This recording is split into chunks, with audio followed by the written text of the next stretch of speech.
Depuis ma plus tendre enfance, le dessin fait partie de ma vie et est même une grande part de mon identité.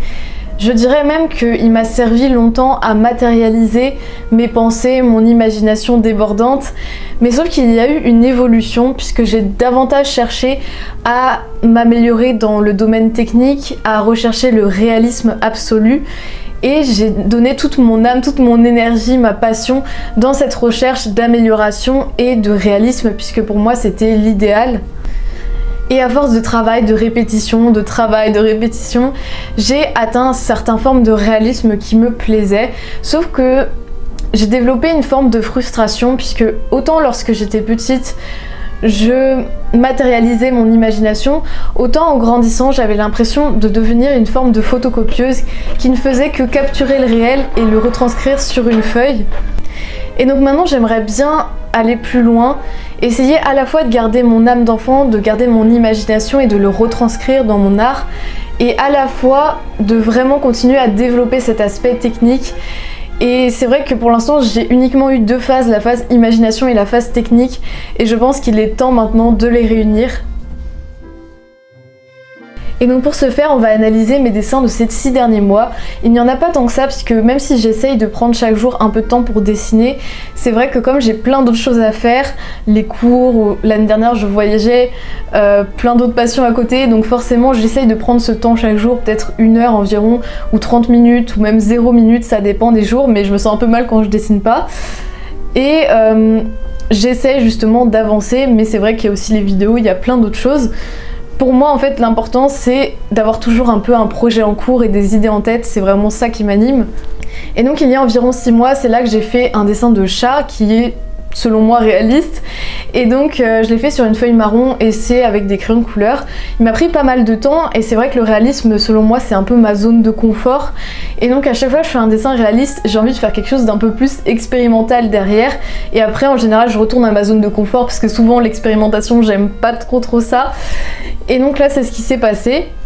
Et donc c'est là que m'est venue l'idée de faire des fleurs translucides en voyant des fleurs translucides en photo sur les réseaux sociaux, des dessins de fleurs translucides, et je me suis vraiment posé la question de comment la personne a fait ce rendu, c'est vraiment intriguant.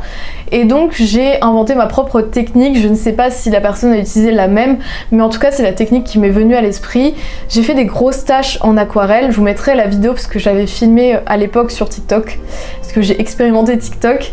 Et après j'ai aspiré le surplus avec un mouchoir et les pourtours avaient le temps de sécher, c'est ça qui donnait cet aspect très translucide qui est vraiment intriguant. Et donc ça m'a vraiment fait plaisir parce que pour une fois une expérimentation m'avait plu, autant dans la réalisation, j'étais pas non plus en train de stresser de me dire que ça allait pas rendre puisque j'avais plutôt confiance en moi sur ce coup là, et autant le résultat final que j'ai aussi beaucoup apprécié, tandis que c'est pas vraiment du réalisme. Ensuite on pourrait se dire que par conséquent je me suis retournée vers le réalisme pour retourner dans ma zone de confort, sauf que comme je voyageais à l'époque j'avais juste mon sac à dos, donc je ne pouvais clairement pas prendre mes crayons de couleur, mes feutres à alcool, etc. J'ai juste pris un pack de feutres noirs à mine très fine, donc avec des tailles différentes, et mon carnet à croquis. Et je me suis lancée, j'avais vraiment littéralement mon modèle sur mon téléphone et je faisais ça dès que j'avais un peu de temps, j'étais là ok donc faut que je fasse plein de petits points, même parfois on me parlait en même temps, mais sauf que je pouvais pas m'empêcher de dessiner pendant que je voyageais parce que j'avais vraiment besoin de ça en fait, j'ai besoin de mon moment artistique dans la journée, donc j'étais tout le temps avec des gens parce que j'étais avec des amis, je voyageais avec elles, mais j'avais besoin de ce moment là, donc je trouvais n'importe quel moment pour dessiner et c'est là que j'ai fait ce papillon de nuit. Ensuite j'ai dessiné une œuvre qui m'a vraiment marquée puisque c'est là que je trouve que je suis allée un peu au maximum de mon réalisme pour l'instant. C'est ce vieil homme qui m'a vraiment marquée de base, même sur la photo, puisqu'il a un visage très caricatural avec beaucoup d'aspérité de la vie, et c'est ça que je me suis dit qu'il serait très intéressant de reproduire sur un dessin. Et même ça m'a fait penser à un film de Miyazaki, je crois que c'est Nausicaa de la vallée du vent, où justement elle prend les mains d'un vieil homme de son village et lui il complexe sur ses mains et elle dit qu'elle les trouve belles parce qu'elles sont marquées par la vie, et moi c'est exactement la même chose, je trouve son visage vraiment très beau et surtout à retranscrire en dessin, je trouve que ça rend d'autant plus en dessin une peau vraiment marquée plutôt qu'une peau toute lisse, et je ne saurais même pas comment la faire une peau toute lisse. Et donc c'est là que c'est vraiment opéré le changement, une fois que j'ai réalisé ce monsieur et que je me suis dit ok là c'est vraiment un dessin très réaliste, mais maintenant j'aimerais peut-être aller plus loin parce que qu'est-ce que je vais faire maintenant? Je vais essayer juste de recopier des œuvres que je vois, des visages, des fleurs, je ne sais quoi, ou est-ce que j'ai envie d'utiliser cette capacité que j'ai développée à essayer d'avoir un certain réalisme pour la détourner et peut-être remodifier le réel, retranscrire mon imagination? C'est là que je me suis dit ok, ça pourrait être très intéressant d'essayer d'aller plus loin et ça me donnerait vraiment un challenge en plus. Et donc après j'ai de nouveau un petit peu voyagé, je me suis mise à la broderie puisque c'était beaucoup plus simple à emmener, et durant ce temps-là j'ai quand même enregistré des images et essayé de me donner des idées par rapport aux compositions que je pourrais faire. Et donc c'est à ce moment-là que j'ai réalisé une sorte de prototype avec une panthère qui était coupée et il y avait une géode à l'intérieur. Donc j'ai réalisé ce prototype sur ma tablette parce que j'ai besoin d'avoir une sorte de modèle et de pouvoir me figurer ce que ça pourrait rendre, puisque j'aime bien me lancer quand je suis sûre de moi. En général je suis pas trop du style à expérimenter plein de choses, j'aime bien planifier on va dire avant de me lancer. Et là encore j'ai un petit peu galéré parce qu'il y avait des papillons que j'avais rajoutés au départ. Au final ça me plaisait pas, j'ai découpé ma panthère, je l'ai collée, mais j'ai réussi à m'en sortir et le résultat final est plutôt satisfaisant. Donc ça va, j'ai eu un peu peur pendant toute la réalisation parce que je sortais un peu plus de ma zone de confort, même si ça restait du réalisme, mais c'était vraiment une composition et c'est quelque chose que je ne faisais plus depuis des années. Ensuite j'ai réalisé un croquis, j'abuse un peu,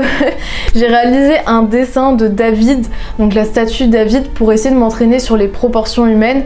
et en plus j'aimais bien l'aspect unicolore, donc j'ai vraiment joué sur les formes, les muscles, etc. Donc là c'était à la base censé être un croquis, mais sauf que comme je n'arrive pas à faire des croquis et que j'aime pas les choses pas finies, et bien au final ça s'est transformé en statue croquis très évolué.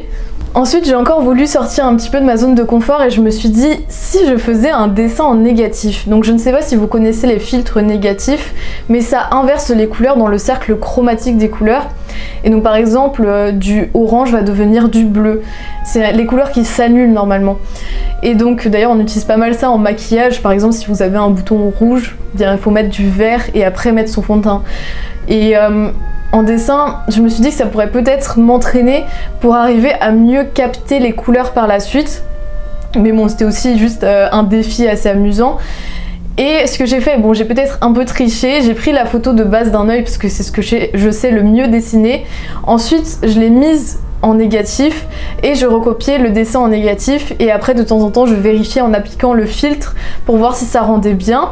Et au final je m'attendais pas à ce que ça rende vraiment bien, je pensais que ce serait plus expérimental, mais ça va, il rend plutôt bien au final. Et ensuite là où j'en suis en ce moment, c'est un dessin un peu du même style que la panthère, où je prends un animal, des fleurs ou des créations on va dire de la nature que je modifie, je mets ensemble, je recrée en agençant on va dire les choses différemment. Cette fois-ci c'est un mouton avec des fleurs tout autour. Donc pour l'instant je suis plutôt bien partie, ça va me prendre vraiment beaucoup de temps parce que je dessine de plus en plus lentement puisque j'essaye de vraiment prendre mon temps. En plus j'écoute des livres audio en même temps, donc des fois je bug sur le livre audio. Donc je vous mettrai une photo du dessin s'il est terminé, même si je ne pense pas. J'espère que cette vidéo vous aura plu, que vous aurez un peu plus compris mon cheminement artistique du moment, et à bientôt.